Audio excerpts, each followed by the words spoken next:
You're listening to the Sonny Brown Breakdown. Now, it is time to break it down.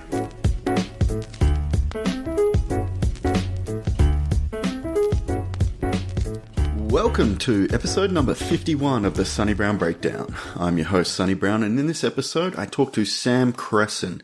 Now, Sam is a black belt in Jiu-Jitsu, and he's also trained extensively with the catch wrestling legend, Billy Robinson, who's notable for being Sakuraba's catch wrestling coach.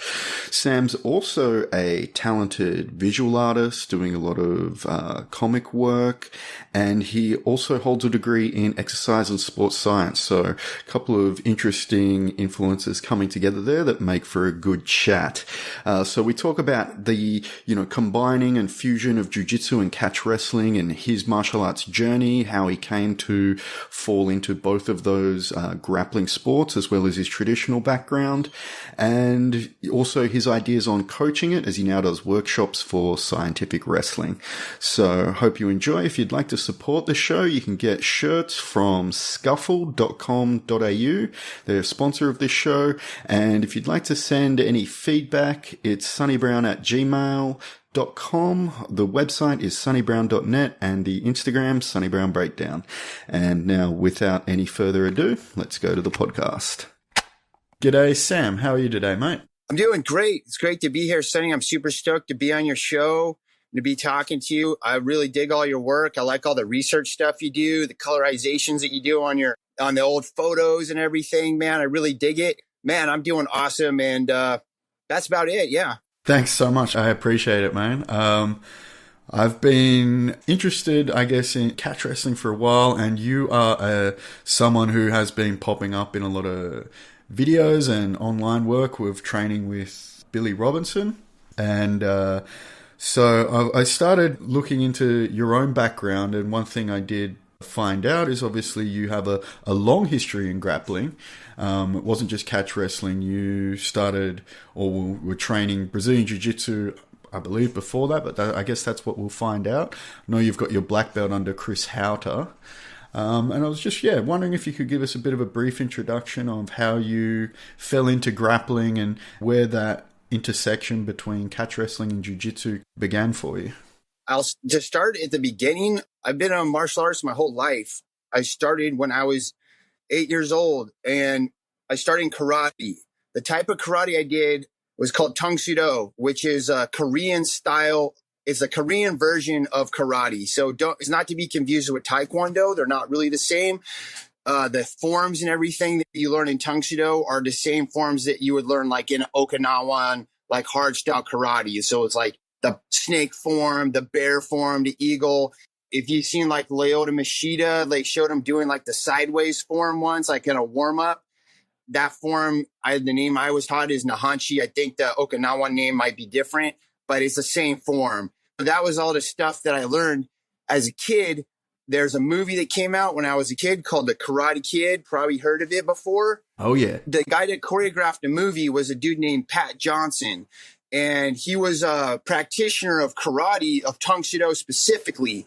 And he was back in the day, like the golden age of karate in America is considered around like the 1960s, 1970s. And that's when like Chuck Norris and Joe Louis and Vic Moore, Bill Superfoot Wallace, and all those dudes that you probably heard of if you pay attention to, the old days of karate and point fighting, and that eventually went into kickboxing. There's American style kickboxing. It was different, but not to get all like too off track. The karate that you saw in the original Karate Kid, where they're like point LaRusso, set, fight.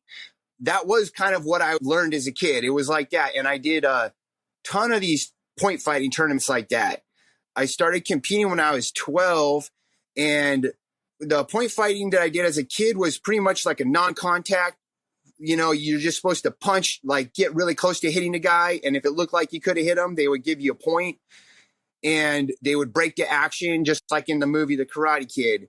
By the time I was 17, I competed like all over the place, and I started competing as an adult. And then the contact was a lot more, and you had to actually hit the guy to get credit for scoring.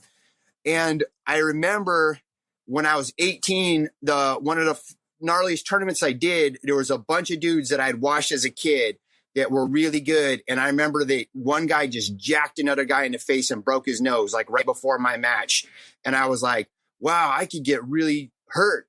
And that was the first time I ever thought that, where like I was like going to go into a fight where somebody really could hurt me. And I knew he was going to, they didn't care. That was the mentality of a real fight. And I got second place in that one. And I immediately, like, my brain was like, my dad taught me, he's like, you can't think about, my dad didn't teach me karate, but he was helping with my mental side. And he's like, you can't think about the chance of you getting hurt, or you will. You have to be thinking about, he needs to be worried about you hurting him. And then that's what switched my mind. And I competed like all over the world, Zurich, Switzerland, Orlando, Florida, Ohio, every place in the U.S., New York. I went to Seoul, Korea by the time I was like 18 or 19. And I was like way into karate. I also had wrestled in high school because I had a PE teacher that was an All-American in the NCAA. And he would let us wrestle in PE, and I liked it a lot. Like anything combat, I seemed to kind of like to a degree. Anyway, he got me into wrestling, and I joined a wrestling team in high school and wrestled through high school. And I realized right away that if you knew wrestling and you wrestled somebody that didn't, you would dominate. That was really clear. And so people know how old I am. I'm 45, so this was stuff that happened in the early 90s, late 80s. So the knowledge of that wasn't commonplace like it is now. And I guess what I was going to say about that was I came to the conclusion, like, man, if I can just get really good at karate and combine it with wrestling, I thought, that's it, man. You can beat anybody with that combination. When I went to Zurich, Switzerland, there was one of the coaches for the U.S. team that I was on in the Ʇᴏᴜ Association, the Ʇᴏᴜ Mudaquan Association. And his name was Trent Suzuki, and he was multiple-time national champion in the point fighting style. And he did there's a point fighting circuit called like NASCA, North American Sport Karate Association. There's a whole bunch of them. And he was like in all of those kind of different circuits and stuff. And he was like a lead leg fighter, kind of like a Bill Superfoot Wallace type of a deal. And he elevated me a lot because he spent a lot of time sparring with me when I was a kid, when I was 18, 16, 17, 18. Well, he was also a blue belt in Brazilian Jiu-Jitsu. And this is in like the early 90s. He was from Torrance, and he was trained to be a kickboxer. And he came across Horion and trained in a garage with him way back in the day. He never went past blue belt or anything like that. But back then in the early 90s, there was no blue belts in jiu-jitsu. There is the knowledge and the information we have now wasn't out there. So he was the first guy to show me jiu-jitsu. And he had trained in boxing, like straight boxing. And I remember the first time this one day is like, hey, Sam, instead of doing point sparring, let's box. And I was like, okay. And I had my boxing gloves on. And I remember I came in, closed the distance, nailed him with like a kind of a shovel uppercut to his abdomen. And I thought, I nailed him. I got the point. And then he countered me with like a 4-punch combination and just like knocked me into the wall. And that's when I was like, wow, there's nobody's going to stop this, even though I got one punch in. Like, this is totally, like, I could get totally jacked up because I don't know how to box. And so then I was like, there was 2 things that was on my mind. I was like, man, you got to learn how to box and you've got to learn jiu-jitsu, because he was showing me, yeah, just because you're on the ground, just because you're on your back doesn't mean that the fight's over. And so he was the first guy that taught me jiu-jitsu, and he started teaching me around 1995. And I learned like the mount, the side control, how to do an arm bar from the guard. He taught me a straight ankle lock and rear naked choke. And that's about it. That's about all I knew for like several years. And I was combining that with my karate. I was learning boxing and just doing all of that kind of stuff. And I guess with the jiu-jitsu, what else could I say about the jiu-jitsu back then? It was like nobody knew it. I mean, that's the best way I could describe it. The UFC has started. I forget what year that started. I think it was like 1993 or something in the US. So that one started up And like the only people that knew about the UFC back then were like fringe martial arts people that were like, because they came out on pay-per-view, and I didn't see it until like UFC 4.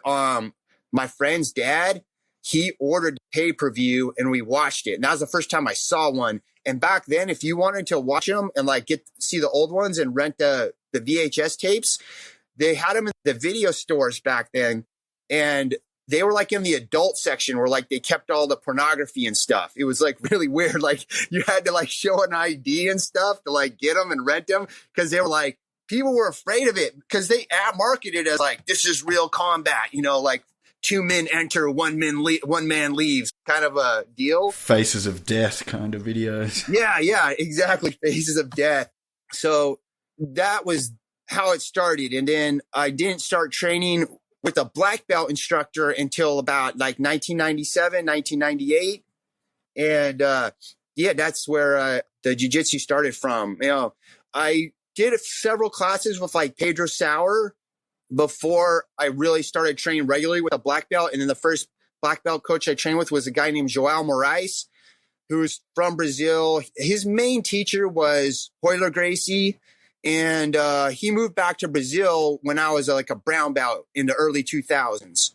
And then that's when I was without a coach for a while in Brazilian Jiu-Jitsu. But I guess that's the origin of kind of like how everything started with Jiu-Jitsu and karate and all of that stuff. So yeah, certainly looked like then you were obviously cross-training those different martial arts from the outset, or just, I guess, as you were exposed to them, you were open to the idea of bringing those different martial arts styles of training into your game, right? Yeah, totally. Because like all I did was like straight karate from the time I was 8 years old till like, I don't know, 14, 15 when I started wrestling. And then the wrestling, I learned that as a sport, but it's also like a martial art. And my karate coach knew a little bit of wrestling and stuff. And so that was where like I was training in more than one art, like right then and there. And then there was never any kind of thing like in my head, like you just need to stick to karate or whatever, and you shouldn't cross train. So yeah, that's basically how that started out with. And then, so how did you end up falling in with Chris Hauter? Because he's obviously another a legend of the sport. What happened was João moved back to Brazil, and I was a brown belt and I didn't have a coach then. This is like around 2003. And back then there was no YouTube. And the way the jiu-jitsu was, the culture was very secretive. To give you some examples, when I was trained a few times with Pedro Sauer, there was a dude there. His name was Ron Shiraki, and he actually went on. He was a blue belt back then. He went on and became one of Helson Gracie's really good black belts. You can look him up. He's one of Helson's great black belts. And I remember I was rolling with him, and he did a hip bump sweep, turned me over, and put me on my back. And I had never seen a hip bump sweep before in my life at that point. And I was like, what was that? Like, how did you do that? And he's all, maybe I'll show you next time. So it was like, everybody kept everything, like nobody shared knowledge, you know, and it was still like that. And in a way, jiu-jitsu, I feel like it's more of a sharing culture. Like everybody wants to share now. But the one thing that's the same is back then you had all these schools with all these coaches. Their jiu-jitsu is the best, and they wanted their guys to win all the tournaments to put themselves over as like the best dojos, the best instructors and stuff. And that part of it's kind of still the same, but the culture is a lot more open. So going back to the point, what your original question, I guess, was I was a brown belt in 2003 and I needed to find a coach. So I started going to gyms, trying to find someone to train me. And every place I went, I felt like I was received as a challenger and not as someone they bring in. It was like you'd have to prove yourself every place. And it was like walking into a tournament situation at every school. Like they would put you against their best brown belts and try to beat you up, like right off the bat. I think the mentality was like to show you like, yeah, we're the best school. You should train with us, or you don't. Jiu-jitsu in martial arts, it's like very ego-driven culture. And so the foundation of like all of the martial arts at the end of the day is to impose your will on someone else. Like, despite what everybody says about like how it can change your life and do all these good things and positive things for you. And I believe it can, especially if you're training in the right environment with the right people, but it can also do the opposite. You can destroy people. Anyway, we can talk about more about that later, but I remember specifically going to gyms. I won't say where they are, but the coach or the instructor me to roll against the students, and then he's speaking Portuguese to them the whole time I'm training and just trying to make sure I get beat up. That was a tough time. I was having a really hard time learning, and I came across Chris at it was a Straight Blast Gym seminar camp, because he's actually the Grand Master of Straight Blast Gym. Like, all of their black belt lineages all eventually go back to Hauter. And so that's where he was at the time. And he was like the most open. I told him, the situation and stuff. And he was like inviting me. I lived in San Diego. He's in Los Angeles. He invited me to come up anytime to train and everything. And so I just started making trips up there and training with them. And at the time I had people training here with me. Like, one of the karate schools that I used to train at in the early 2000s are like, why don't you start running the jiu-jitsu classes here? We'll have jiu-jitsu here. So I was doing jiu-jitsu at the karate schools and then making weekly trips up to train with Hauter. And that's how I became Chris Hauter black belt. And he's still my jiu-jitsu coach. He's still my jiu-jitsu master to this day. So yeah, I just saw him. We were doing stuff together. It was a lot of fun.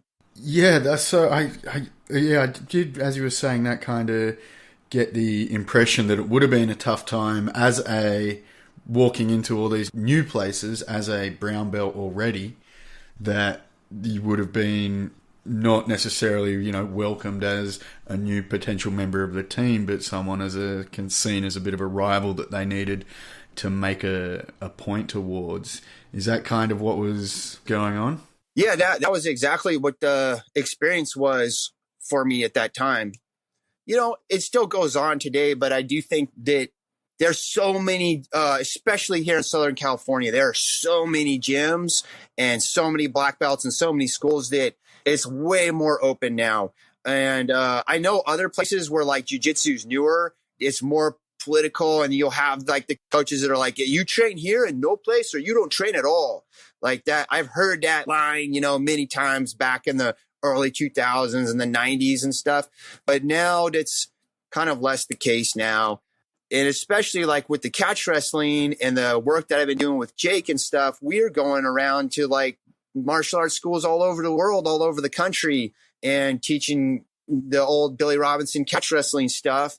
And these guys are all open to it. And I would say that I think the community has changed for the better.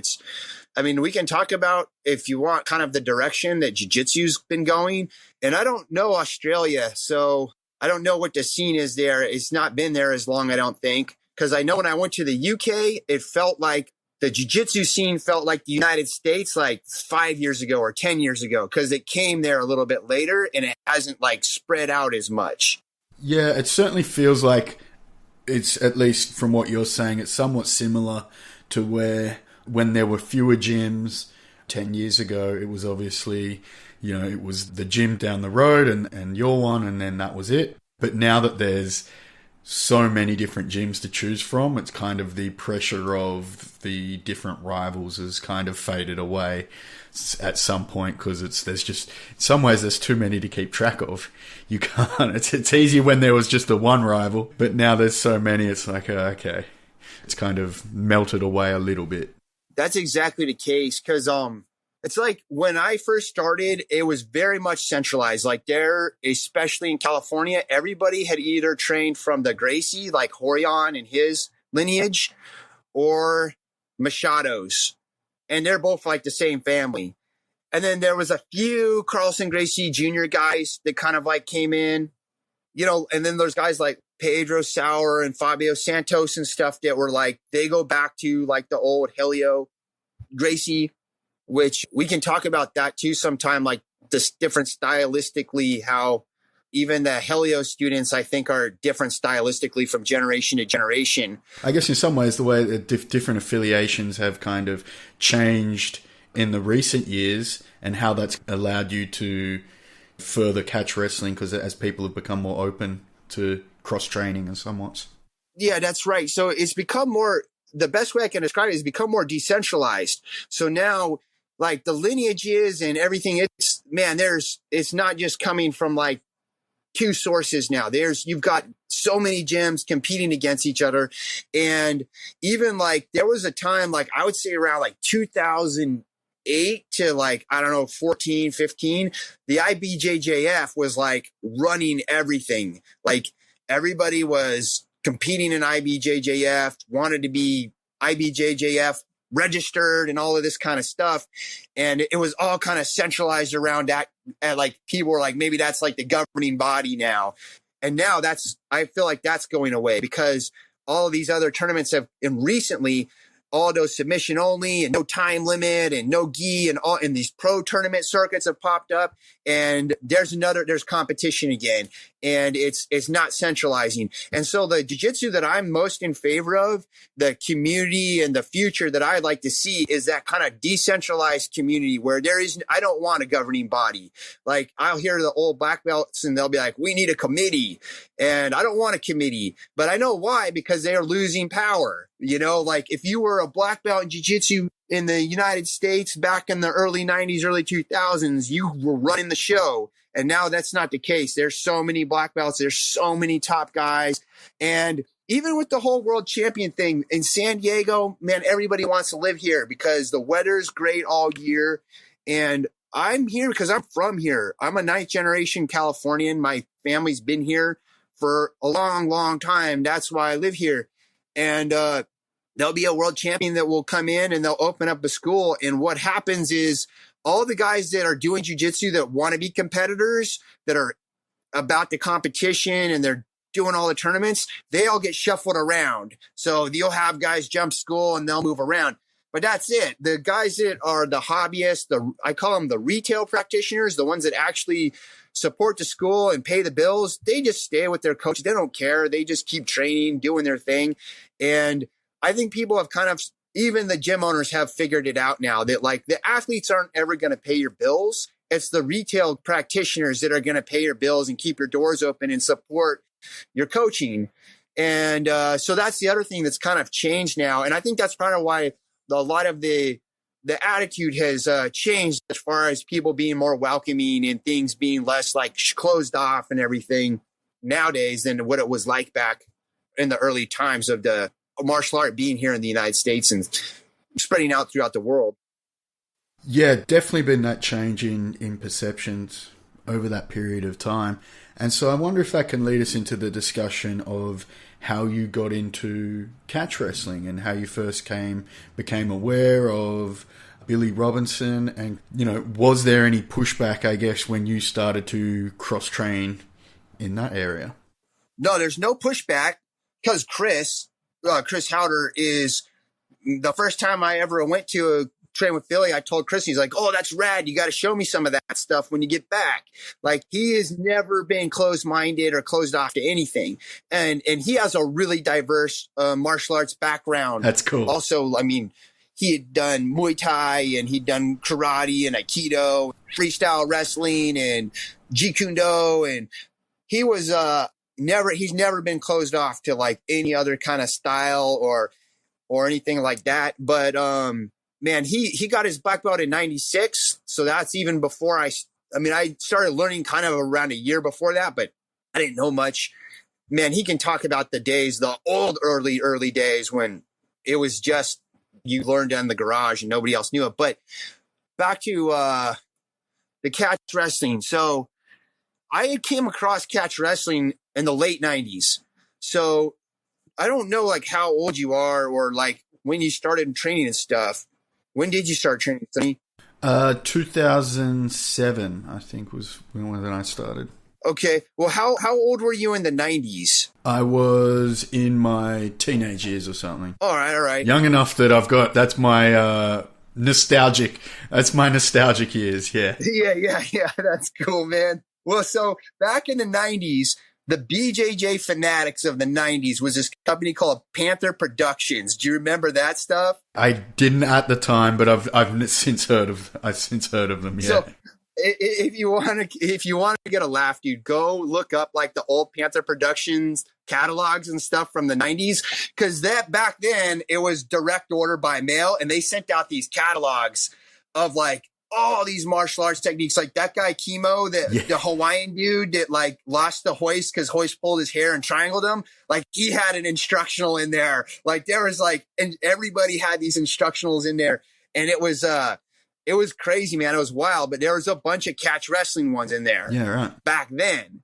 And I had seen the clips and stuff from them. And what I saw in those, I wasn't really impressed with. I was like, I don't know. With everything I saw there, it looked kind of goofy. Like, I don't think that would really work. I don't know what this is. And I just wrote catch wrestling off as like just being kind of cornball. Like, I guess it was a real thing at one point. That was what I thought of it. And 2009, there's this guy named Sean, he's a black belt now, but he was a blue belt back then. And he was training with me. We were working out all the time, and he went to the Billy Robinson camp. His background was was trained before he did jiu-jitsu. He was trained with the Redlands Wednesday night group in Jeet Kune Do. I don't know if you're familiar with those guys. I'm not. Okay, so the Wednesday night group is like, they're like up in Redlands, and they're a bunch of guys that originally trained with Bruce Lee, started the group. Now they're like a few generations away, but their philosophy is far different than like the Danny Inosanto philosophy of Jeet Kune Do. Do you know like about Danny Inosanto and stuff? I guess a little bit, but I know his history's so dense that I can't pretend to know all of it.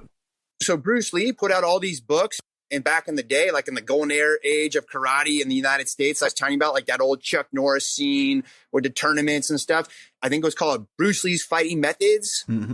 And there was like 4 of them. And like they all had a different theme, like skill and technique, speed and this. Yep. And they're kind of fun books to look at. They're interesting. I'm not like a huge Bruce Lee guy. I don't subscribe to the idea that Bruce Lee was like the greatest martial artist of all time and stuff. I have my own opinion about him, but getting back to the point, the guy that was the uke in all of those books was Danny Inosanto.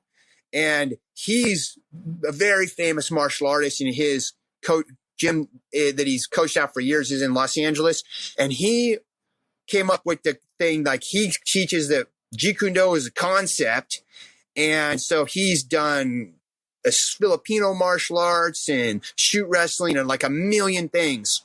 And he's like a perpetual learner and probably like one of the most knowledgeable in all of martial arts guys walking around. He's still alive.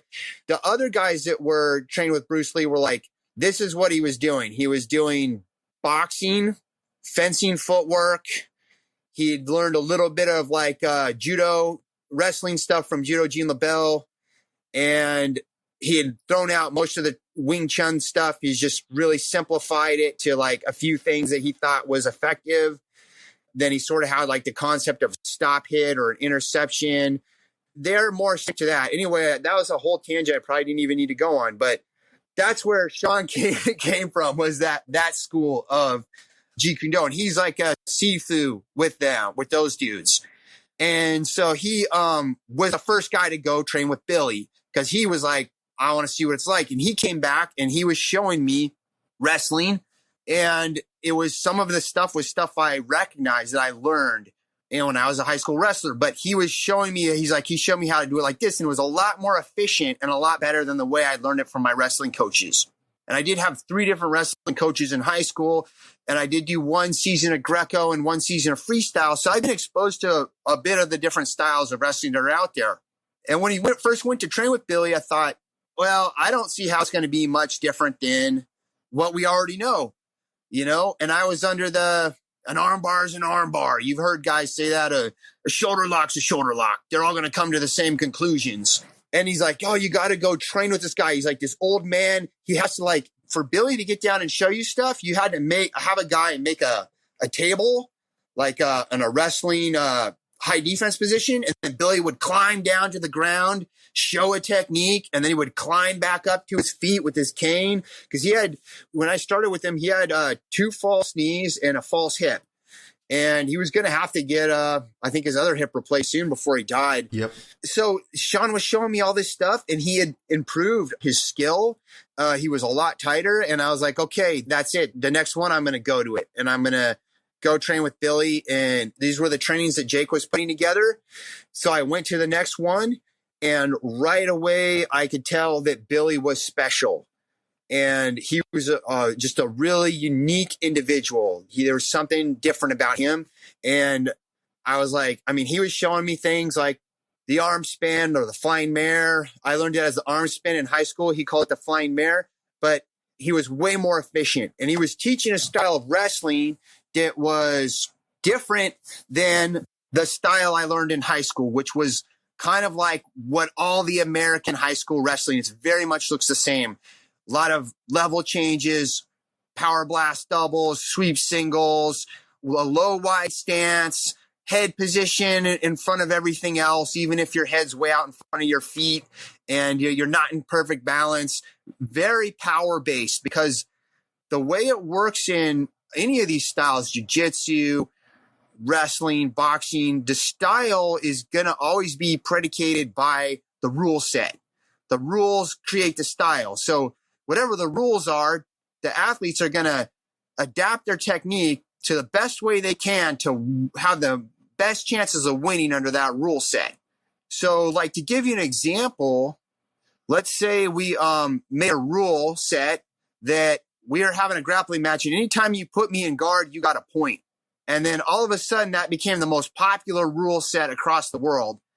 Well, then everybody would be training the best ways to get guys in guard and the best ways to not get into guard, because that would become the whole game. And stylistically, it would start to look different than everything else.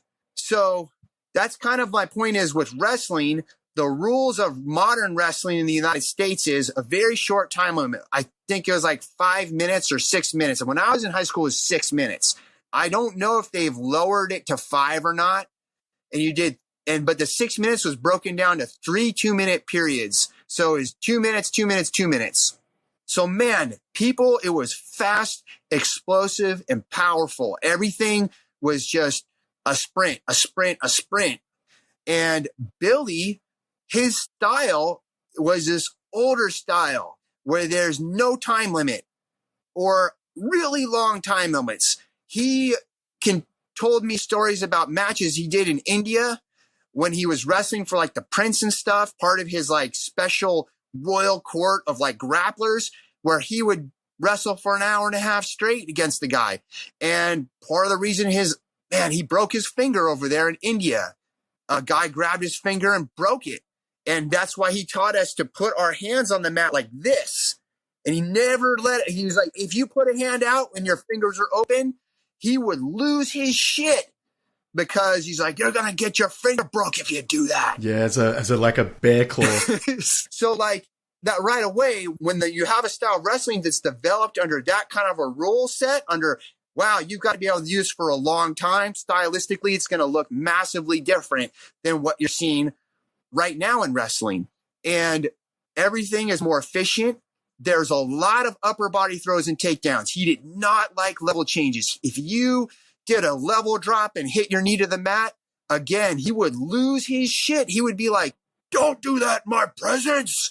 Like he would get like mad, like it like offended him because he didn't like it, because he saw that as power driven and attribute driven. You're relying on your speed, your skill, and your ability, which is fine. That's part of sport. But from his school, it was actually more adjacent to the old school jiu-jitsu, because if you think about jiu-jitsu, it's like we had different styles there too. So what do you think of when you think of modern jiu-jitsu? In terms of like sport, jiu-jitsu? Stylistically, just tell me what you see. Yeah, I mean, there's a bit of a variation, obviously, between gi and no gi, or not even a bit. They're kind of branching off into 2 separate sports.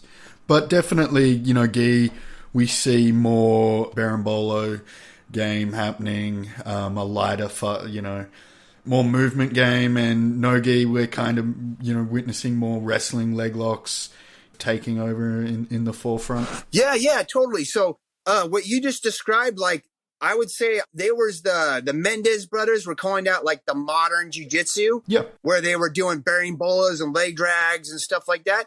And stylistically, that looks massively different than what I learned in the 90s, which was more MMA-based jiu-jitsu game, like Mario Sperry and Murillo Bustamante. I actually rolled with that guy when I was a blue belt once. He came into the gym. I was in Hawaii, and he came into the gym, and he rolled with everybody in the gym. But he had a very much like an old school MMA style of jiu-jitsu, which was even the Helio style that you're going to get from like Pedro Sauer, for example, who trained with Helio. It looks very much different than like the Helio style that you get if you train with Ryron Gracie, who did that Metamoris match with Andre Galvao. Did you ever see that? I did, yeah. Which he survived it. He survived it. So that style, I call that the possum style of jiu-jitsu. And I've rolled with Ryron before when I was a black belt. Me and Chris met up with him and trained. And he lies there like a possum. And it's weird. You're like, what's going on? Because he offering no resistance. He's letting you try to do his stuff. And then when you relax too much or make a mistake or open yourself up, he'll capitalize on it and catch you. But he doesn't care how long it takes. He doesn't care how much points you got. He doesn't care where you are positionally or anything like that. Hauter was talking about with him, why is that Helio style different than the Pedro's Helio style? And well, Helio was much older when he was teaching that cohort. It's interesting. So he couldn't do all the stuff he could before. So his style evolved in that direction where when he's 80 years old, what else can he do? Survive, defense, possum, and then wait as long as possible, find an opportunity. So, I don't even know why. I tend to just go on tangents, man. So we just have to go back to whatever we're talking about every now and then. No, that's fine. It's all good. Discussing then, I guess, the different styles of students that Helio had produced as a kind of analogous to how the different styles of wrestling, or how Billy was kind of, he had tailored his style in a different way. Yeah. Oh, that's right. So what I was going to say is just how that last generation of Helio students, even the Pedro generation, was about making the match go for a long, long time. And when I was first coached by Chris, I was lucky because Chris was just turned like 40 when I started training with him. And so he still had his body. And I would go up to LA and he would roll with me for like 40 minutes straight. Like we would just grapple. And I remember being a brown belt and like I would hold up against him for a good 15, 20 minutes. And then eventually I'd break down. And then he would dominate positionally for another 20 minutes. And then he would finally submit. And it would take about 40 minutes to 50 minutes, these matches. And Chris is a bit smaller than me. And he's not as strong as I am. And that was a learning experience. So even Chris had learned that that older style jiu-jitsu. So the Billy Robinson style is very much like that, more than like wrestling, in the sense that Billy was, the match is going to go for a long time. He's going to make you carry his weight. He's going to get you tired. You might hold up against him well for 15, 20, 30 minutes, but he's going to outlast you because of his technique, because of his efficiency, and then eventually prevail. And so that's where Billy was different stylistically wrestling than what you see out there. And then I've also done a considerable amount of training with Wade Schalles in his style, which also actually looks different than what you'll see, because Wade is considered the grandfather of what they call funk wrestling. In funk wrestling, I just was with Wade like 2 weeks ago, so I was able to talk to him about all of this stuff, and it is really fascinating. I like to try to engineer my grappling very similar to how Wade engineers his wrestling. In my BJJ Fanatics, I talk about how I like to create these cyclical, like technique merry-go-rounds where you get the guy to go in a circle. And if you fail on your submission, you're back to point A, and then you just work back the merry-go-round around and you have another opportunity, another opportunity. That's how Wade engineers his wrestling. And it's a lot of stuff like he'll give up a single leg for an opportunity to spladle, realizing that if he loses, the guy's going to get a point, but if he wins, the match is over. And if he loses that point, he has a system that's going to get him back to A, and then he's going to have another opportunity to spladle. And it just goes like that. And you actually see that evolving in jiu-jitsu now with the submission only rules, where it's like the no-gi submission only stuff where there's no time limit or like a really long time limit or and such. And they're like, now you see these guys and they're creating these like kind of cyclical games where it's a matter of giving yourself the most number of opportunities to attack the submission. And you're not worried about if you lose the position or you lose the point. And I'm not saying that any of it's superior. Like all depends on the rules that you're going to compete or fight under. If you're going to do MMA, that may not be the best rules. It may be or the best style. It may be better to do the old Hauter style I described. Long, get the top position, grind a guy out till you can submit or punch the guy out. But anyway, the funk style, Wade was doing all that stuff. And what he said was that everybody was calling his wrestling garbage wrestling. And you see it to this day.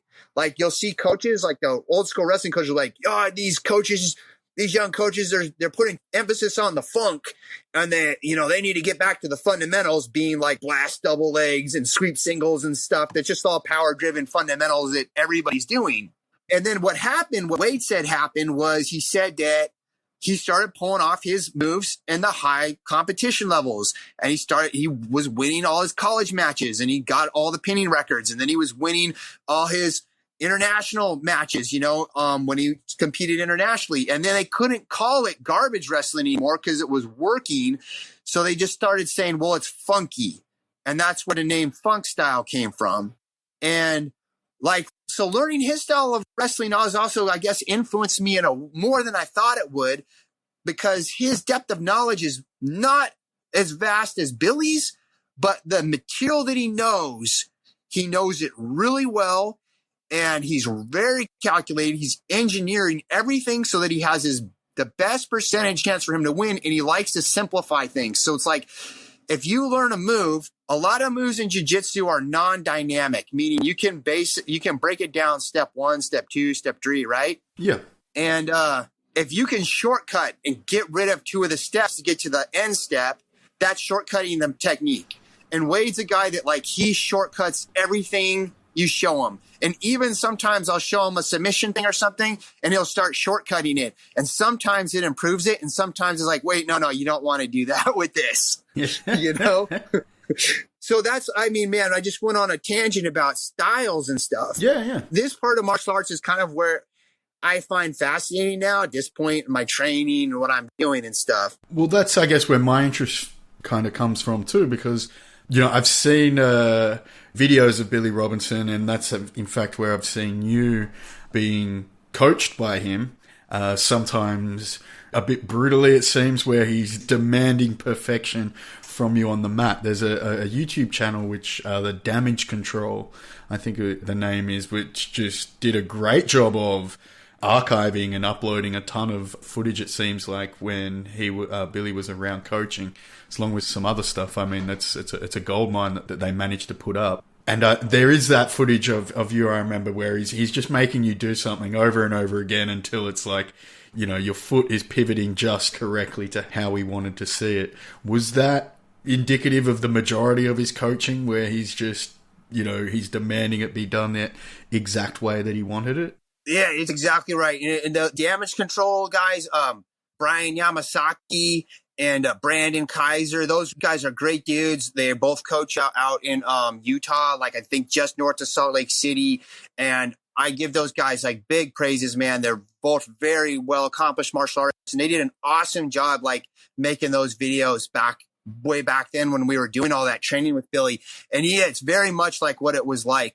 Like I said, as soon as I met Billy, I was like, this guy's unique.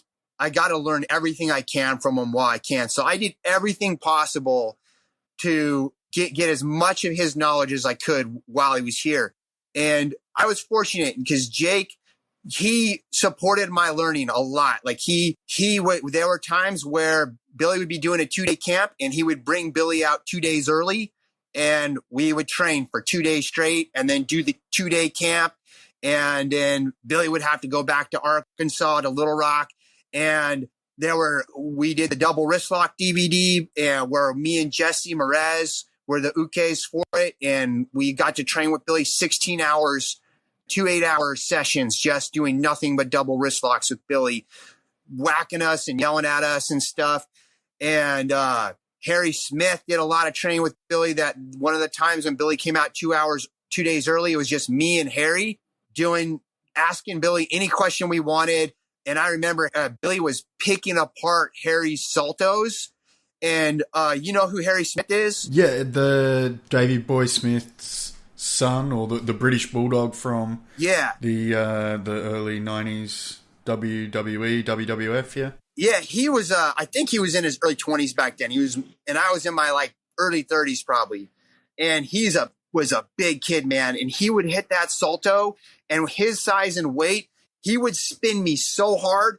My feet would hit the mat first, and the mat was just a thin mat on concrete, and I would literally feel that concrete reverberate up my feet all the way through my bones into my hips, man. And Billy'd be like, "No good, Harry. Damn it, Harry, do it again."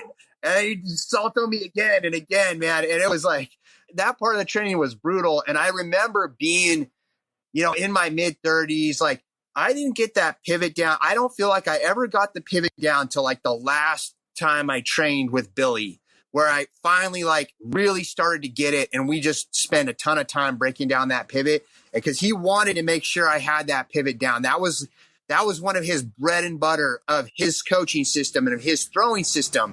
So that was something I just got yelled at relentlessly. But, if you don't have a thick skin, you wouldn't be able to handle Billy, and he wouldn't be a good coach if you're a beginner because he was a meticulous perfectionist. And I talked to Billy about this multiple times, and he agreed with me. And this is a motor learning issue. So motor learning is the study of how you learn motor skills, anything from as simple as how a kid learns how to tie a shoe to what's the best way to improve the number of layups a basketball player can make, right? Mm-hmm. And it's very academic. There's a lot of research you can read about motor learning and study. And I've done that because it's stuff that I was interested in when I was younger. And one of the things that the research shows is that you never want to overcorrect a beginner. And the reason why is because, first of all, the nature of their errors are always going to be changing. Meaning, if you show them a throw and you're put your hand here and there, they might put their hand in the wrong place and their hip might be off on one throw. And then the next throw, they might have the hand right, but the head's off. And so you have to wait until they have a consistent mistake. And then you can be okay, this is wrong, fix it.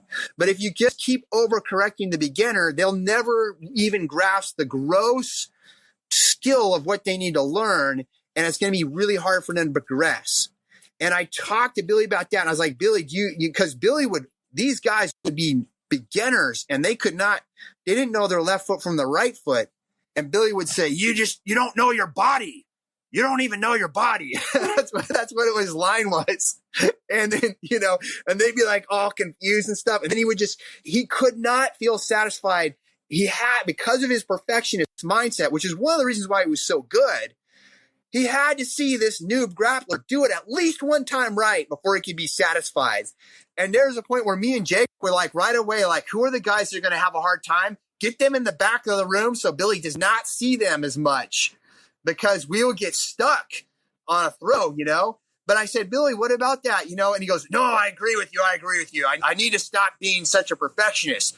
But he's but it pisses me off, and he'd go, and he'd be like this. I was all right, man, But, yeah, so that's what all of that was like. So for me, it was all good memories, and I don't have a problem with it, And my other career is, besides martial arts, is I'm an illustrator. Yeah. And my teacher who taught me how to draw and paint, his name is Joe Rubenstein. And if anybody ever looks up Joe Rubenstein, he's a comic book inker that inked more artists than any other comic book inker in history, actually. Have you ever heard of the Marvel movie called The Infinity Wars? Somewhat familiar with the Marvel Universe, but I think I saw that one, as if it was one of the ones that came out. Civil War or something? Yeah.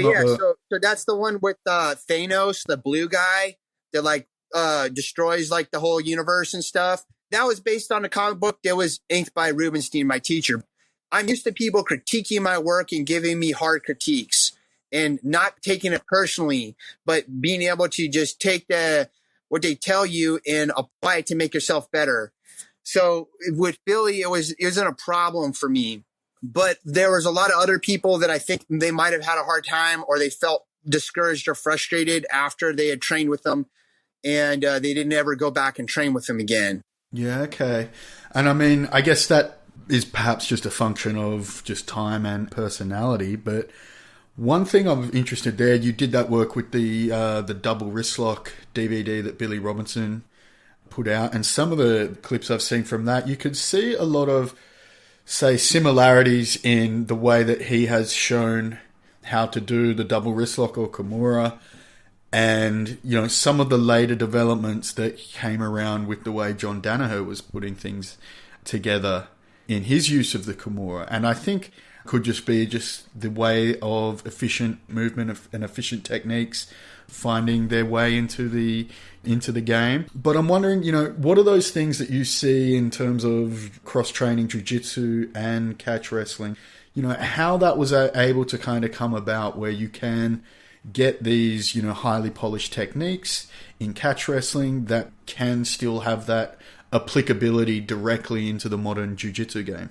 One of the things that I'll say that was different about me when I went and trained with Billy than a lot of the other people did was I was already a black belt in jiu-jitsu, Brazilian jiu-jitsu, when I started training with him.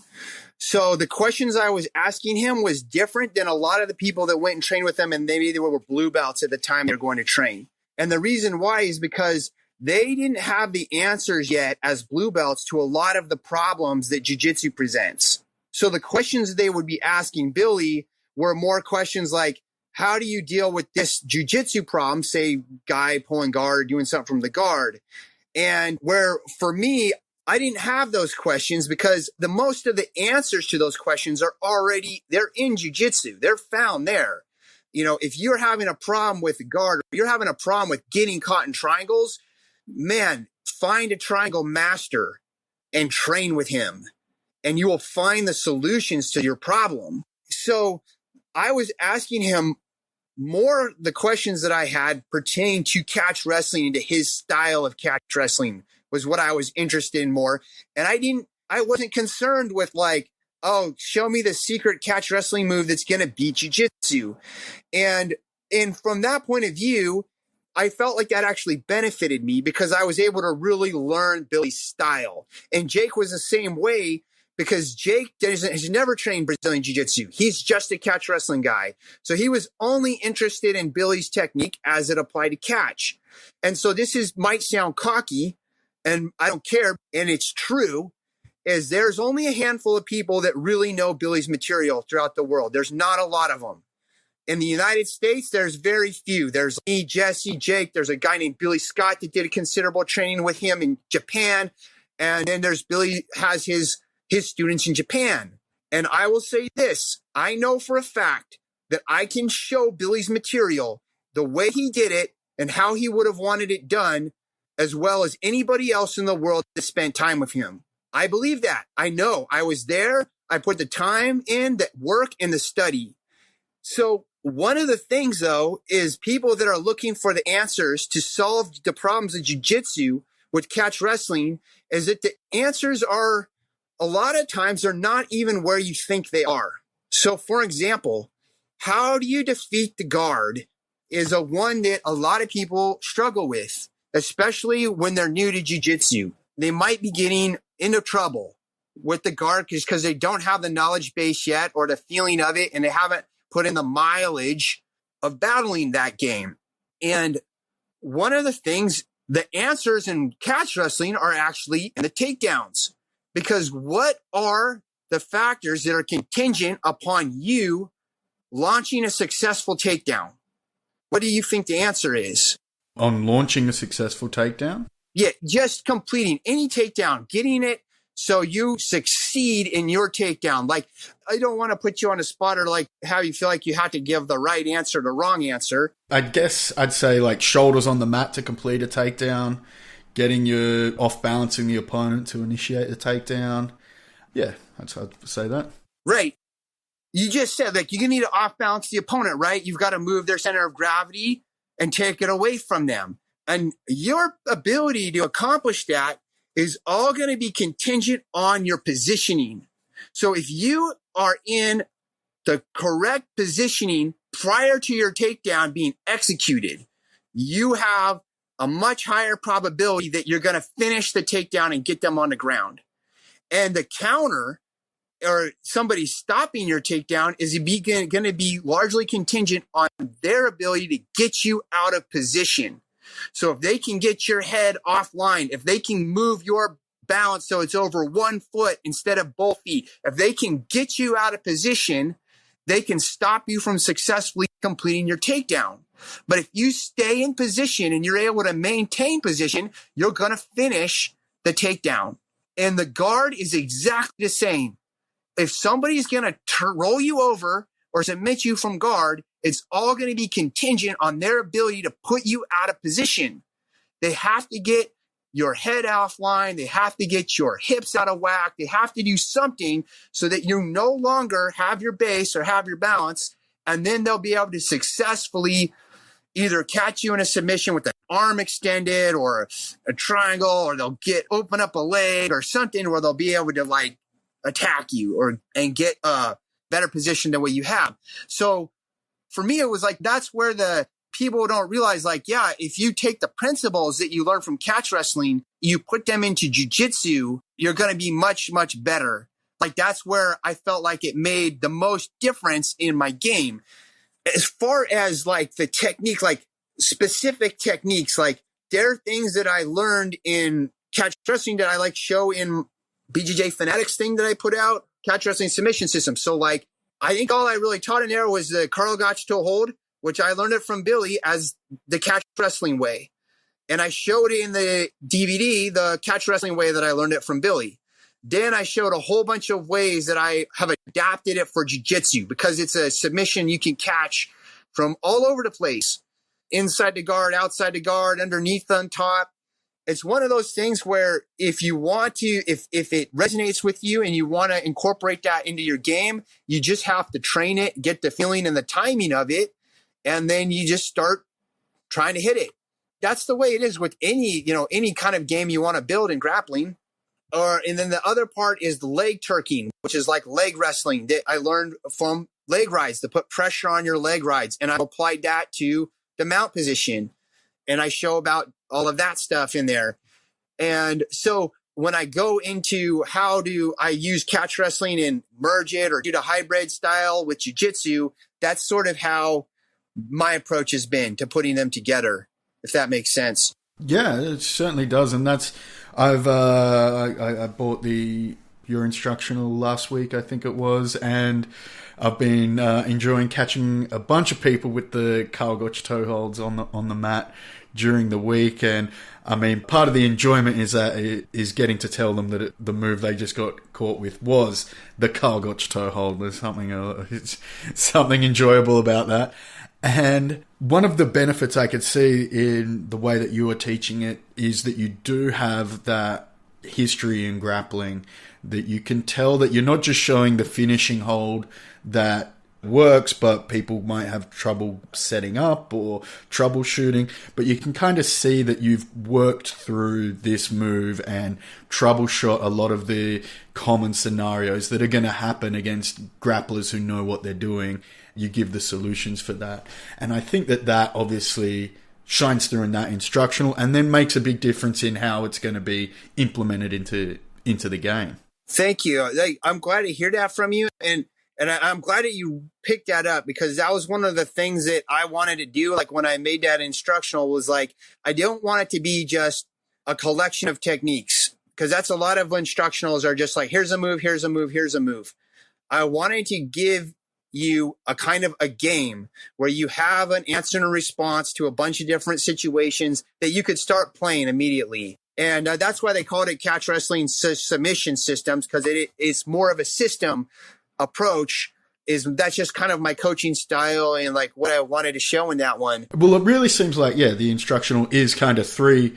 There's three moves, the Karl Gotch toe hold, leg turking, and the Texas Cloverleaf.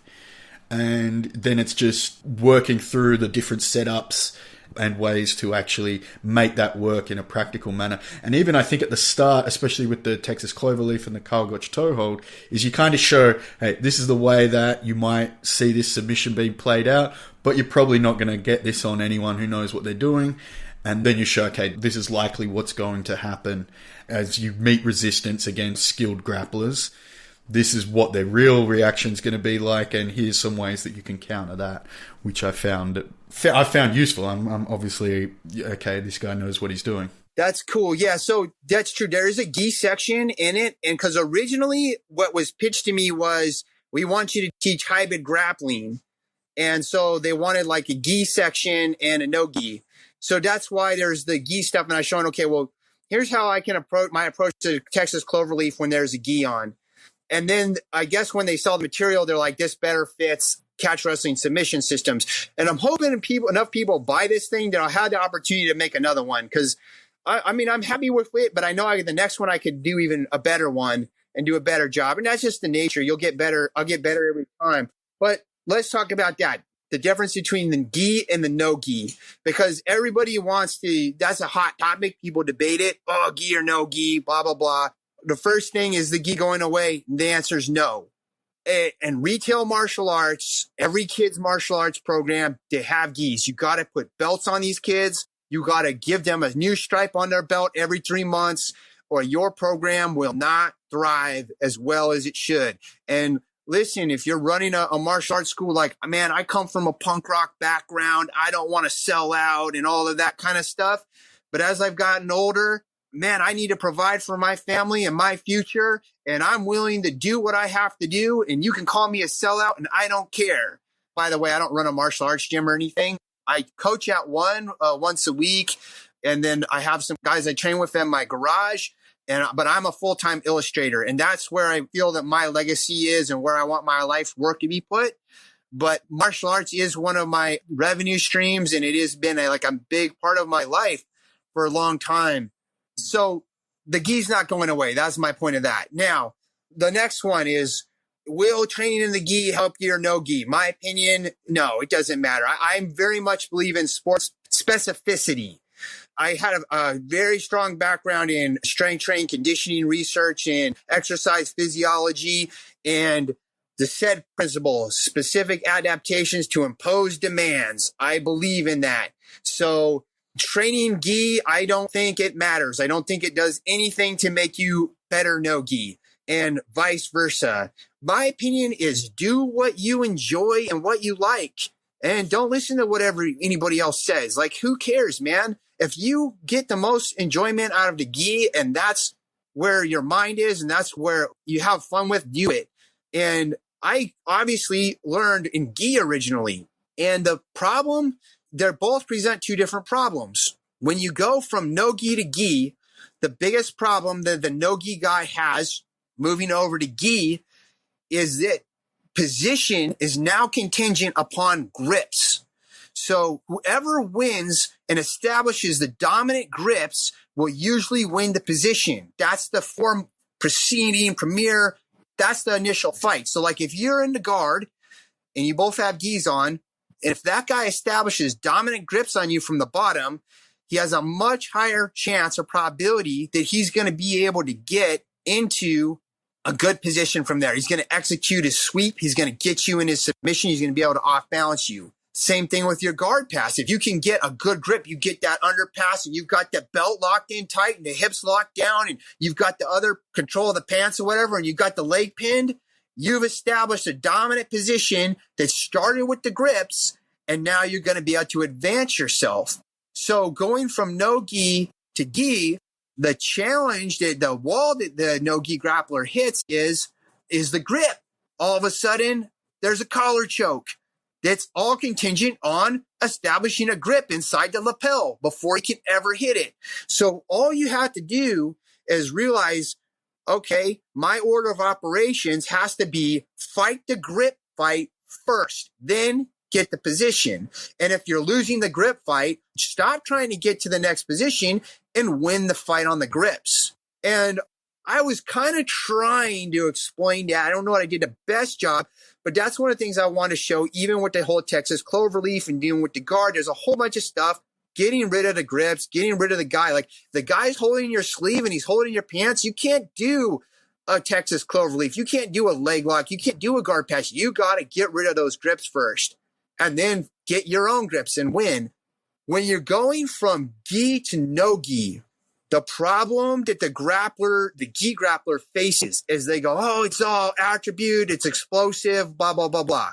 No, the reason they think that is because they're used to control the pace of the match and the speed of the grappling by relying upon the friction of the gi and the grips.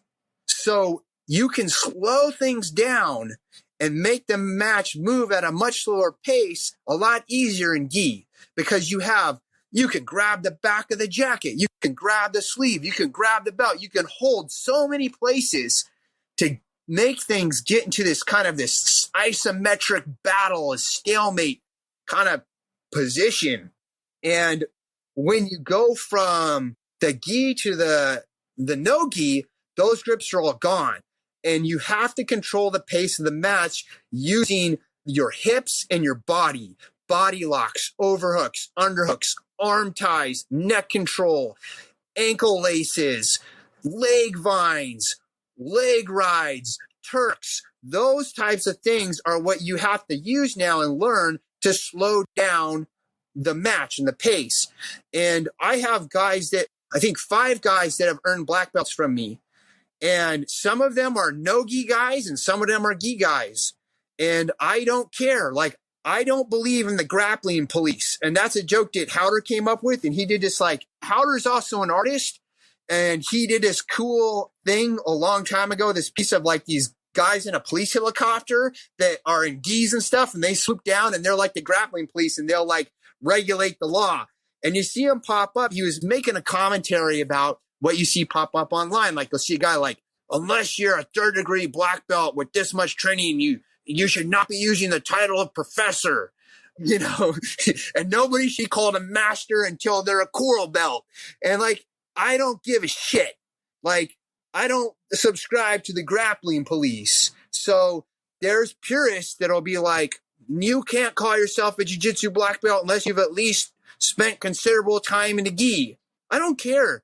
If somebody's into no-gi, then their fundamentals and their foundation is going to be based more on overhooks, underhooks, collar ties, body locks, and those kind of things. And if somebody's a black belt in gi, then their foundation is going to be more based on lapel grabs, sleeve grips, arm 2-on-1s with the gi, and things of that nature. So whatever people enjoy or whatever you like, man, just do what you want to do. That's kind of how I feel about that whole like debate, that whole argument. And I just kind of told you just my whole opinion on the problems that come up when you go from gi to no gi. Yeah. It's really like a motor learning issue. Man, I'm sorry I keep ranting on. No, that's fine. Actually, you just mentioned motor learning there, which is something that I wanted to bring it back to, especially when you're kind of discussing the, like, let's just say old school or new school, or just an updating of beliefs and different ways people can do things. You did mention your interest in motor learning, and I was wondering, what are some of the ways, especially with your history throughout the sport and different styles, that people can take as a better way to learn the material or coach the material itself that you have knowledge of from your experience with, motor learning and exercise science? Motor learning, there's a lot of things like, such as, learning transfer.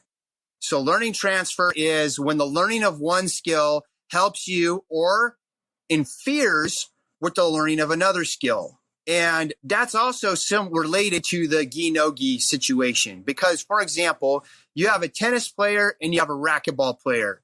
Both are very similar sports. The difference is a racquetball player hits the ball with a broken wrist. So what that means is when they hit, their wrist snaps and breaks plane, and their objective is to hit that ball as hard as they can, put spin on it, and hit it on that wall in such a manner that it bounces back in such a way that their opponent can't return the hit. In tennis, they hit with a stiff wrist, meaning they hit the ball. They don't break the plane of the wrist because they have to hit the ball into the court. And if they were to break the wrist and they'll hit the ball, they might hit it too hard or hit past the court. Again, they're trying to get spin. They're trying to return the ball with a bounce and in a location where their opponent can't return to hit. So right there, you see same goals, very similar. One small technical difference between the two of them. Generally, the tennis player has an easier time going over to racquetball than the racquetball player has going over to tennis. Because even if they continue to hit with a stiff wrist, they're not going to really have a problem. Like they're still going to be able to hit the wall and come back. The racquetball player, they start hitting, they fall back to their old habit of hitting with a broken wrist. The ball will go out of the court or they won't reach the target, right? Mm-hmm. So that's where like a motor learning issue transferring from gi to no gi and no gi to gi. Now, I just told you the two challenges between them both. So I don't really feel that there's one like, well, the gi guys will always do better than when they transfer over to the no gi or whatever. Now, there are people broken down to percentages, like this is the number of world champions that started in gi, and this is the number of world champions that never did gi. And the gi guys like far outweigh the no gi. But also, like everybody that jiu-jitsu in the last 20 years, 98% of them started out in a gi. And I do believe in the future, you will see more no-gi specialists that never even trained the gi. That's just going to be evolution. In MMA, it's already evolved that way, where you'll see wrestlers performing way better by taking their wrestling, learning some jiu-jitsu, and then adapting for MMA. And that goes back to the catch wrestling, because I believe that the catch wrestling is an even better synthesis of wrestling and jiu-jitsu because it's already put them together.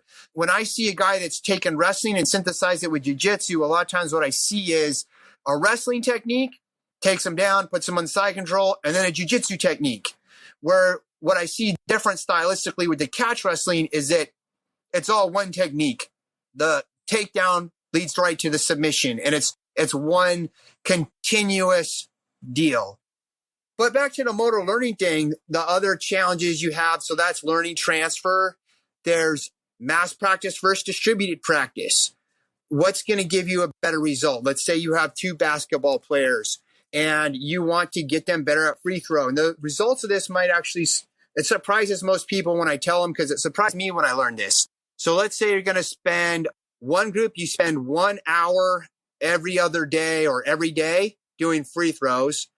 And that's distributed practice. And the other group spends 1 hour once a week doing the free throws. And they do it for a month, and then they test the two groups. Who gets the better results? And most of the research shows that it's insignificant between the two groups. The mass practice guys, if they do it once a week, 3 hours a day, seem to improve their skill no more or less significantly than the distributed. When they see a massive difference in skill is when one group has more practice time than the other. And then there's a significance in the difference. So if they make the mass practice guys do an extra hour a day, then they generally score better. So what you can take from that is the amount of time you spend practicing correctly will it makes a significant difference on how your abilities are. And that brings back to one of the things I got from Wade, which is only practice your technique on one side. So Wade is a one-sided grappler. He does not do a takedown ambidextrously. If his arm drag, he arm drags the left arm and goes into the spladle or whatever from there. He's always the left arm goes into the spladle. And he will tell you that it's better to get the guy to push with his right and spend your time figuring out a setup to get him to step with the leg you want and then enter on your strong side, then practice the move ambidextrously and try and get it on both sides. And I agree with him. And so I, at this point, only practice my jiu-jitsu and all my grappling on one side. Now, if there's a guard pass where you start passing the left and then he gives you a counter response and you pass on the right, well, I view that as a technique in and of itself. So if I do a switch guard pass, it's always, I'll start on the same side and switch to the other side, but I don't do it ambidextrously.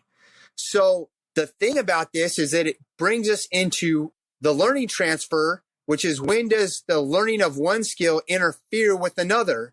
And one of the times that happens is when somebody tries to learn a move on the left side and the right side in the same practice session. So, for example, let's say you take a new guy and you teach him how to do an armbar, like a standard, mount, spin the hips armbar that you would learn. And he does it on the right side for a half an hour and he's got it down. And then you're like, okay, now you're going to teach him to do it on the left. Well, all of a sudden, everything he's learning has to do is backwards from what he just learned. And he can't do it. And it takes him a while and then he gets it down and he's got it. Then you go, okay, now go back and do the right side. And he can't do it on the other side. Haueter Gracie, I was able to do a workshop when I was a purple belt with Haueter. And in the workshop, he actually told us, don't practice the move both sides when you learn it. Learn it on your good side first, and then let your good side teach your bad side later. So even Haueter, without any knowledge of motor learning or the research, had figured out you're going to learn faster if you work one side only. And if you insist, if you're one of these guys that you think you're going to be like the switch hitter in baseball and hit a baseball from your left and bat from your right, at least wait until you have developed a skill on your dominant side, and then you can at least use that to, instead of interfere with the new learning, help the new learning on the right side. So that's kind of where the issue with guys that want to be ambidextrous. Now, my argument is this.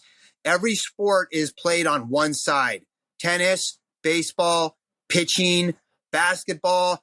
Man, they all shoot the same side. You don't practice shooting ambidextrous. There's a few freaks in nature that will do it. But if you're a normal person like me with a limited amount of time to train, you're not going to be as good both sides. Now, Wade says this. If you have a takedown and you have 6 hours a week to train it, and your opponent has 6 hours a week to train it, and you spend all 6 hours training it on your strong side, or 5 hours, and then you spend an hour learning how to make sure the guy gets to your strong side, and your opponent, you're going to be like a 9 at that takedown. Like on a scale of 1 to 10, you'll be a 9. And he said, and your opponent spends 3 hours on the right and 3 hours on the left, the same takedown, they're going to be like a 4 or something on each side, or a 4.5 on each side. Or maybe they probably won't be because they're going to have a better side. So it'll be like a 6 on their good side and like a 2 or a 3 on their bad side. So Wade's point is, I want to be a 9 and I want to make the guy have to wrestle me where I'm a 9 all the time. And that's one of the reasons why Wade always won, because that was how he wrestled. It was always, this is what I'm a 9 at, these funky wrestling moves. I'm going to force the guy to wrestle against that, and I'm going to win every time. One of the things not totally related that's interesting was I was talking to Wade too a couple weeks ago about wrestling, and how do you beat, if you're under the rules of wrestling, how does a small wrestler beat a big wrestler? Because that's one of the things wrestling's criticized for. They'll go, well, jiu-jitsu is better because a small guy can beat a larger guy. You can pull guard and beat the guy. Yeah. We're going back to what we talked about at the beginning. The rules influence the style, and wrestling has been weight class driven for so long that it didn't develop itself to battle against an absolute division like a 120-pound guy against a large guy. And one of the things Wade said that he would do when he was in the wrestling room and he would wrestle with the bigger guys was let them try to take you down. Like, figure out what their takedown is, and then you lead them into that takedown, but you make sure that they're in a bad position when they get into it, and then he's going to counter with one of his Wade Schalles staples, like, whether it's like a spittle or a cradle or a funky roll underneath the guy, pin kind of a thing. And so it was interesting because so if wrestling had no weight classes, there could have been a style of wrestling like this that would have evolved. But it didn't happen because it's just been weight class driven for so long. that was an interesting thing that I was thinking of just from hanging around him like a couple of weeks ago. It was the beginning of November, and that I was just training with him again. So a lot of his stuff is just like fresh in my head right now. Yeah. I mean, he does seem like a real interesting character as well, just in general, with such a long history in grappling. And I mean, that's part of what you're hinting at there, I guess, with the way that the rules have evolved the sports themselves.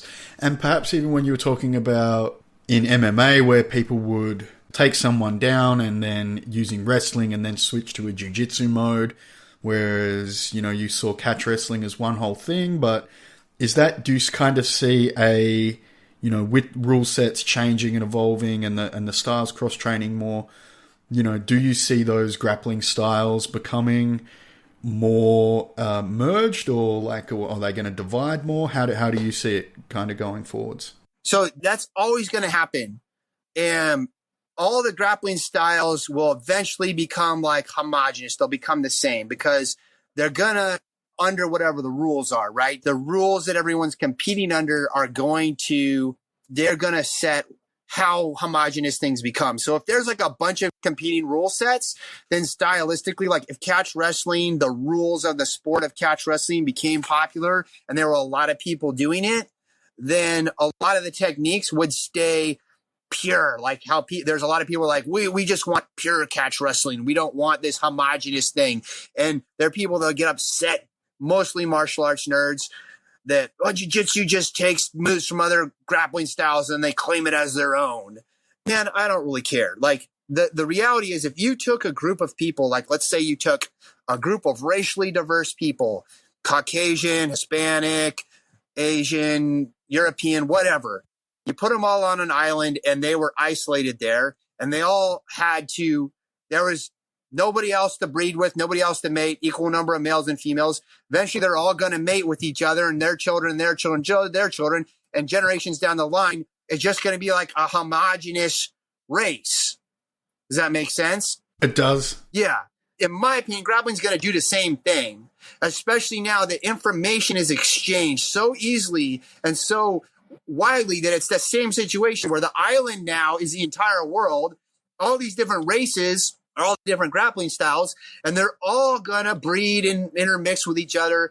And eventually you could have just one big homogenous style of grappling. But the one thing that's gonna keep everything distinct and separate is whatever the rules are or the sport that the most number of people do.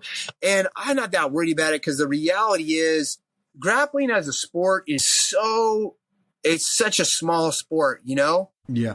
You compare it to baseball and football and all the mainstream sports, man, this is like a pimple on some guy's ass. Like, that's how small grappling is, you know? Yeah. We love going into it in depth, but you're right. When we take a step back and compare it to any other sport, it's tiny. Yeah. So from that standpoint, I don't really worry about that concern as much. I believe there'll always be people that are going to be the historians and the curators of information that are going to want to say, hey, that are going to share the history and still be able to disseminate the information, be like, well, this is the way it would have been done if you learned it from Billy, or if you did it the way, this judo guy did. And I consider you one of those guys, because you're always you do a lot of research and you're showing a lot of different historical information, stuff I didn't even know about. I learned from following your social media and stuff. Cool. And so, I guess that's what I think about the whole fear of, everything just combined. And it goes back to the whole thing of, in my opinion, nobody invents a move in grappling, and Billy felt the same way. People if somebody figures something out, they discovered something, but it's always been there.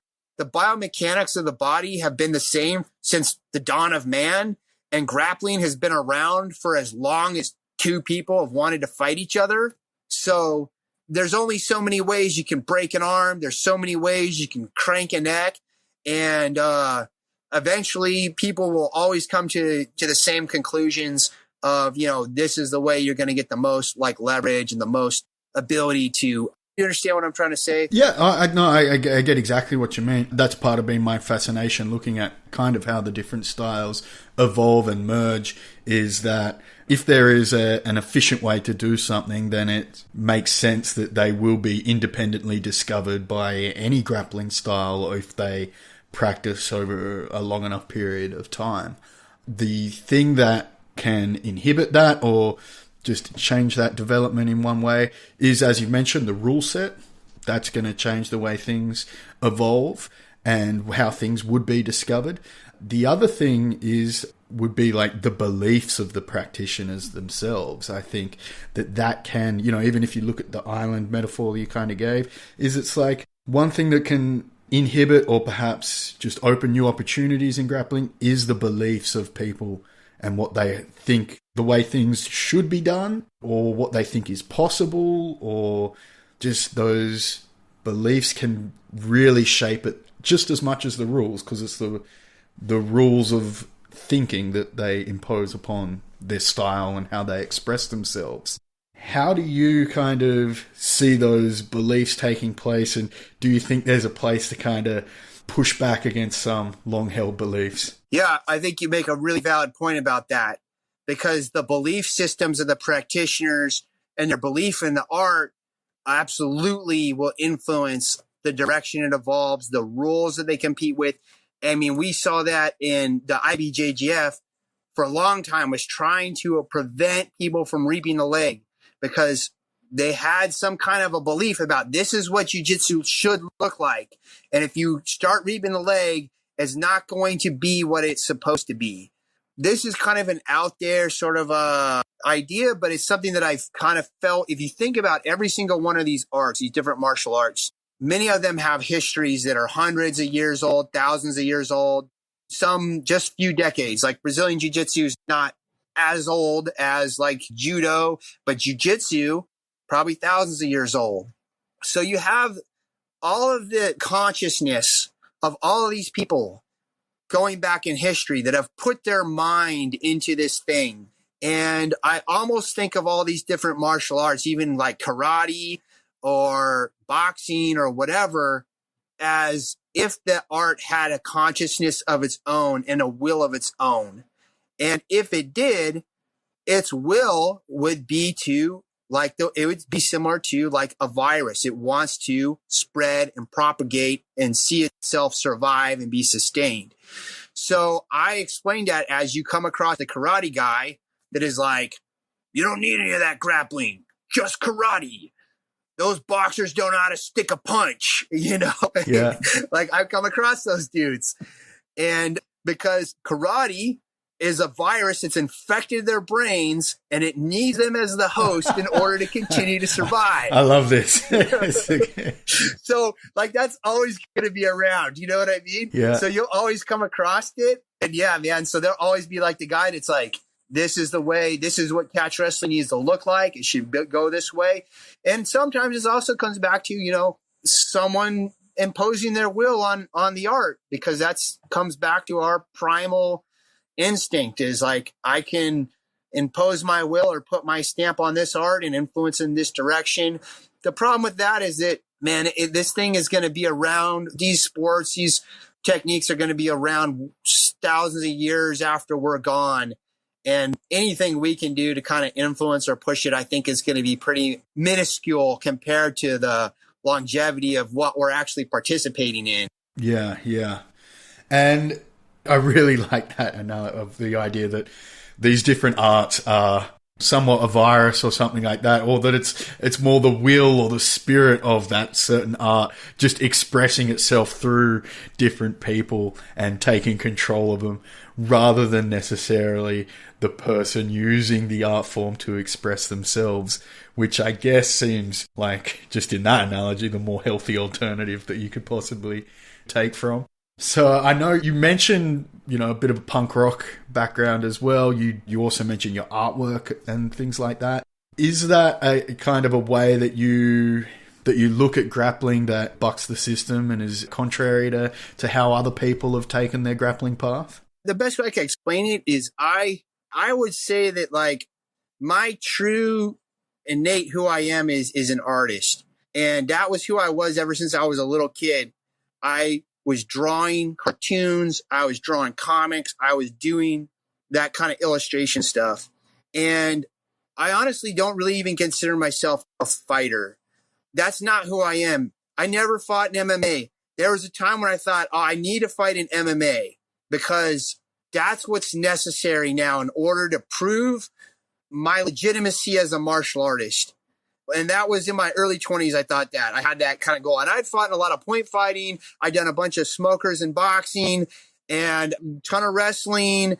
I had to compete through every belt in jiu-jitsu. So that means is that none of my coaches, Joao and Chris, they would not promote me to my next belt in jiu-jitsu until I had placed in or won several competitions at the belt level that I was. Now, when I was doing that, it was much easier to do than now because there was way less guys. I mean, I was a blue belt and I was at a tournament on the North Shore of Hawaii, and I think the year was 2000, and I won the whole blue belt division, and there was only one purple belt there to compete, and there was no brown belts. Like, that's how small jiu-jitsu was back then. So they're like, okay, you won the blue belt division, you've got to compete against the purple belt. So I was like, all right. So I compete against the purple belt, and I actually won the purple belt match. And then a week later, my coach gave me my purple belt. And it was like that. But even with all of that, I felt like, no, you've got to fight in MMA now. And I finally came to a realization, like, you know what? That's not who I am. Like, even all the competition I was doing in jiu-jitsu, I didn't enjoy it. It wasn't like fun for me. I actually felt like if you do a lot of jiu-jitsu tournaments, what you get to do is visit the armpits of the earth, because you're going to go to some gym, some high school in like the worst part of town, because that's where the cheapest rent is. And you're going to hang out in some old like gymnasium that smells like some teenager's jockstrap for like 6 to 8 hours waiting around for finally a chance to have like one match against a couple of guys for a few minutes, and you're going to go home. And I'm like, dude, this sucks. I don't want to spend my days doing this anymore. You know? I know. So going back to that, it was always like, I was really an artist, and probably me getting into martial arts was the same reason why a lot of young males get into martial arts. They're just insecure. Maybe had been bullied. I had been bullied. I wanted to be, I thought it was something I needed. And eventually you just reach a point where you overcome your insecurities, and the martial arts can help you work through it. I know it did with me, and you gain confidence and you become more realized as a person. But there's other guys that never do it, that become world champions, and they're so good, but literally their entire self-worth and identity of who they are is completely hung up on who they can win, who they can beat, and what they can win. And if that's where you are, you're going to have a hard time in your life. In my opinion, you got to be able to move past that stage. And I come across that the most, like especially running to catch wrestling camps. I come across young kids, and they're where I was 20, 30 years ago. And I'm like, man, if I can get you past those mental blocks, you can be a lot happier in your life. And you can still compete and do it. There's some people that they get the joy out of it. Like, they like that. Like Gilbert, he's a black belt in jiu-jitsu in Arizona, and he got his 2nd degree black belt from me. He competes all the time. He enjoys it.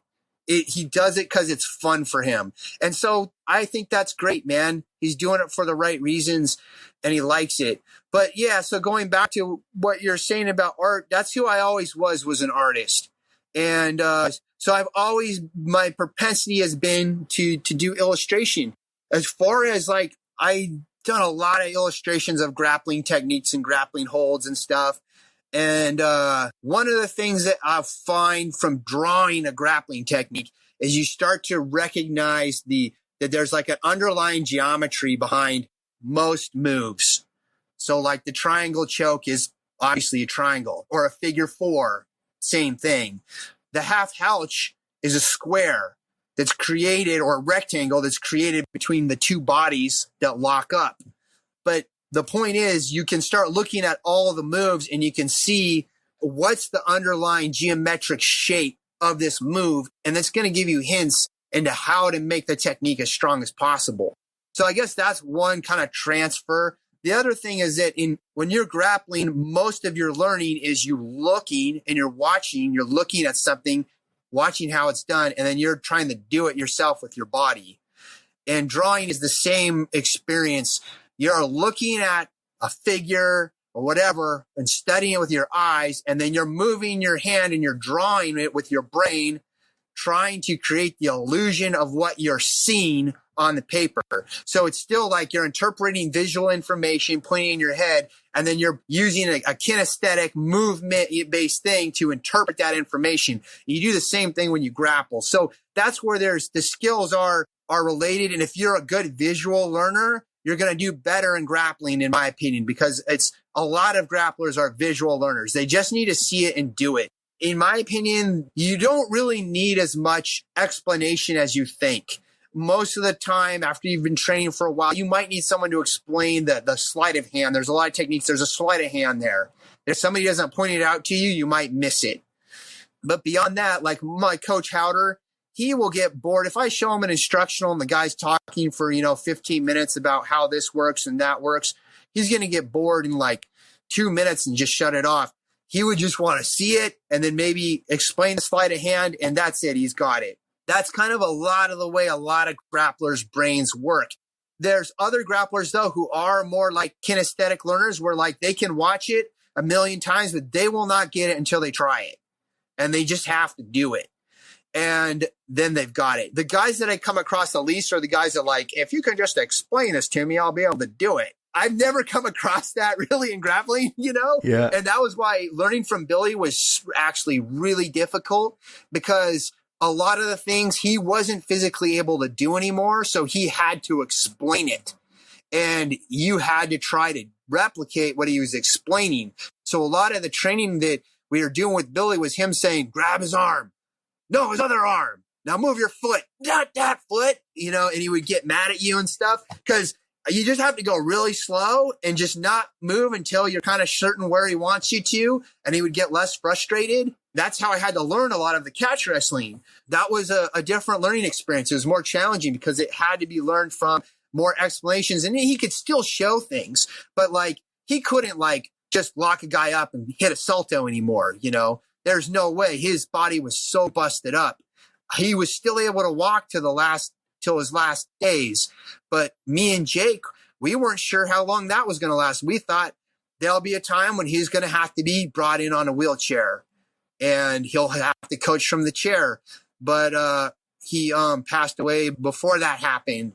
Yeah, that's kind of, I guess, how the relationship between drawing and martial arts and all of that stuff, illustration, goes together. Yeah.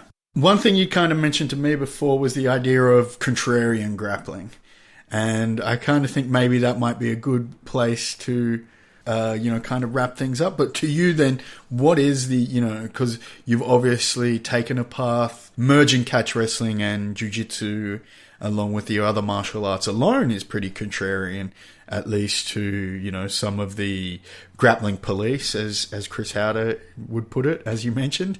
So for you then, what is the idea then of the contrarian grappler? Yeah, so like the contrarian is the guy that is looking where other people aren't looking, and he's trying to pay attention to things that other people aren't paying attention to. So I've always kind of had that mindset of being like a contrarian. Like I've always, whatever the mainstream's doing, I always want to look the opposite direction.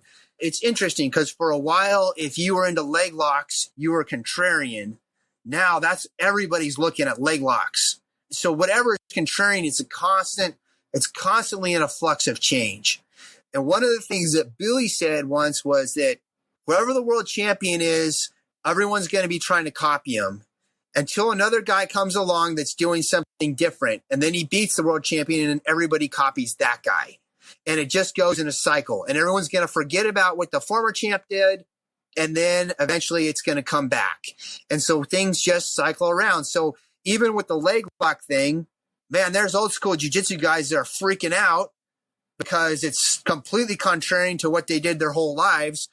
But man, you just got to realize that that's just the cycle we're in right now. And eventually something else will come back. An interesting thing that happened in the 90s was Royce Gracie had a jiu-jitsu match with a guy named Walid Ismail. I don't forget how you pronounce his name. Yeah, Walid Ismail, yeah. Yeah. Classic. And he caught him with the clock choke, which the clock choke is old school judo choke. It's been around since probably the first guy ever put it on a jacket and wanted to fight another guy. And he got him with it. And then Mario Sperry caught Haueter with the clock choke.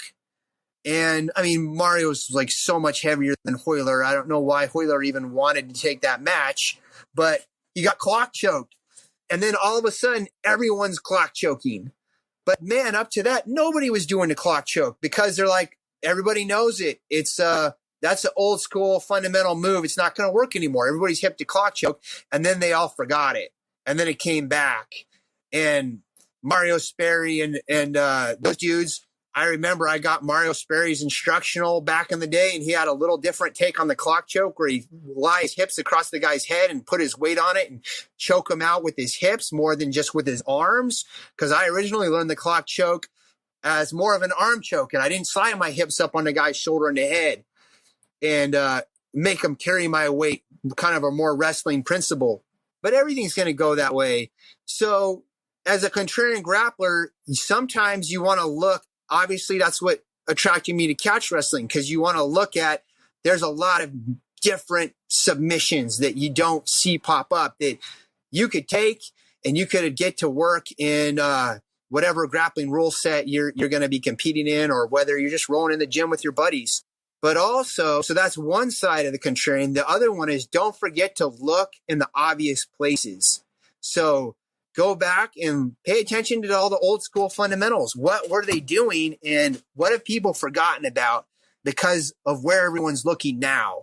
I think that's another thing you can do if you want to be more contrarian in your grappling approach. Yeah, it really is all encompassing then, because the value in trying to find what's hidden is probably apparent. You know, if you can find gold that not everyone's able to see, that's apparent.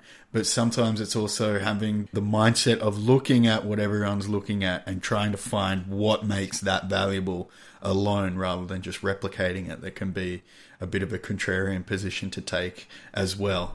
Whereas not just being replicating, but actually distinguishing what makes something worth replicating as opposed to other things can really set that apart. Well, I was just going to say, what you said just made me think right away, too, is like, that's also one of the reasons why I do think it is important that there are people that will kind of be purists and carry on the tradition of whatever they're doing. So like the camps that me and Jake do, the scientific wrestling ones, we teach catch wrestling in those camps.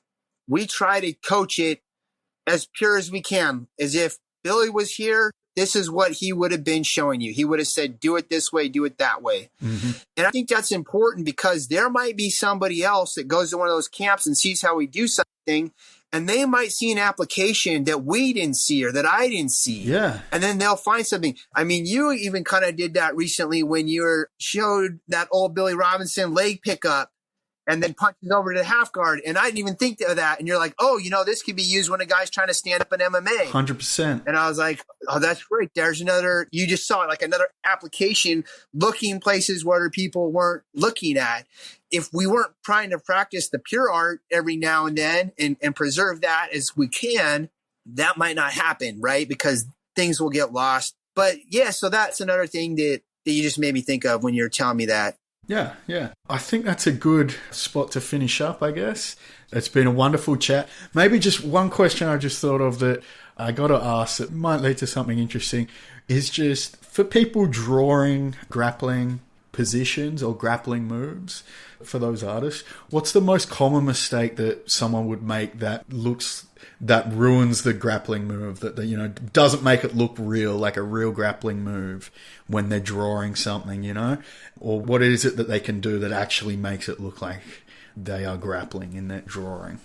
Is there anything like that you could think of? Okay, so there's a lot of things I could tell you about that. So one is we could always go back and look at the fundamentals of their drawing. If there's a perspective issue, meaning they don't understand how an arm should look when it's like foreshortened at a specific angle, meaning foreshortening is when something's coming towards the camera it's going to be like the arm, and it's got to be in perspective, meaning things are going back to a vanishing point, right? On a horizon line. The vanishing point is if you're looking down a highway and everything's going to vanish on a horizon, it's going to be going towards a point or 2 points, depending on where you're angled as the viewer. So like perspective issues can throw off drawings really easily. So you can go to the fundamentals of your perspective. Proportions can throw off the drawing if you don't understand proportions of the figure, meaning like how long is the arm in comparison to the torso? How long are the legs in comparison to the upper body? If you know the proportions of the human body, then your drawings might look a little more believable. And the other one is how stiff or how relaxed is the pose?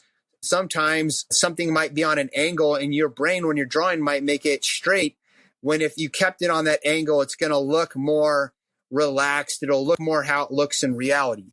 Now, with that said, all of that actually could not matter because of style. So you can hide your drawing weaknesses, I guess you could say, by utilizing style. So let's say you can't really draw feet very well. So you draw your feet as just kind of a pointy shape. Well, if you do that every single time you draw feet, eventually what you can do is you can convince the viewer to buy into the reality of what you're presenting them. So if you do it the same way every time, then they will just believe in that reality and that abstraction. So you can push yourself more as a cartoonist, and now you're drawing more of an abstraction of what's really there, and your drawing doesn't have to be as accurate, and it doesn't have to be as fundamentally sound anymore, and it'll still look good and people will still believe it. So for example, if I draw your face and I try to draw a portrait of you, an accurate portrait, people are going to notice really easily if something is off. But if I make a caricature and exaggerate features, now I can have a bunch of things off and people aren't going to be as aware of it. Or if I simplify your face and just make you like a cartoon, you don't have to go full Charles Schulz and just draw like a round head with two eyes. But man, everybody believed Charles Schulz. Why? Because he was consistent stylistically throughout his whole comic strip. So everybody believed he presented these kids with just these round heads, these dot eyes, line for the smiley face, very minimalistic. But man, he was probably one of the best cartoonists of all time because he was so consistent and he was such a great philosopher. I mean, I'll go off on a tangent on Charles Schulz, so I'll just stop on that one. There's a lot of great cartoonists like that. But the reality is you could literally draw all your grappling positions like Linus and Snoopy in a minimalistic style like that, and people will buy it if it's consistent and you stick to that reality. So it's a lot of it is just sticking to whatever the reality is that you established. And if you have a problem where you draw everything really realistic or whatever, and then you're like, I don't really know how to draw feet, so you just fudge it, then people aren't going to buy into the reality because you have something that's not consistent with everything else that you've established as this is the truth of what you're looking at. So yeah, that's probably the biggest factor a lot of guys could do is just realize, okay, whatever your style is, however you're drawing it, keep it consistent stylistically and think in terms of like, I'm going to establish a reality that I want the viewer to believe in, and they'll believe in it.